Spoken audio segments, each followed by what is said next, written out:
আগৰ ভিডিঅ'ত পৰমেশ্বৰ ৰূপৰ বিষয়ে পাইছিলোঁ।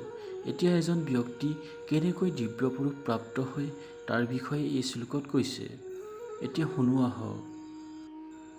প্ৰয়াণ কালে মনসাচলেন ভক্তযুক্ত যোগ বলেন শৈব ভ্ৰুৱোৰ মধ্যে প্ৰাণমাৱেশ্য সৌম্য সতম পৰম পুৰুষমুপৈতি দিব্যম। অৰ্থাৎ ইয়াত কৈছে, যিজন ব্যক্তিয়ে নিৰন্তৰভাৱে পৰমাত্মাক স্মৰণ কৰে সেইজন ব্যক্তিয়ে মনৰ বিলীন অৱস্থাত যোগ বলেৰে তেওঁ সম্পূৰ্ণ প্ৰাণ শক্তিক ভ্ৰূণৰ মাজত ভালদৰে স্থাপন কৰিব পাৰে। সেই সৰ্বোচ্চ আত্মাই পৰমাত্মাক প্ৰাপ্ত কৰে। পৰমাত্মাক পাবলৈ হ'লে নিৰ্দিষ্ট ক্ৰিয়া আছে, সেয়া হ'ল যোগ ক্ৰিয়া। এই বিষয়ে আমি আগত পাই আহিছোঁ। তেওঁ কৈছে, নিৰন্তৰভাৱে মোক স্মৰণ কৰা। স্মৰণ কেনেকৈ কৰিব?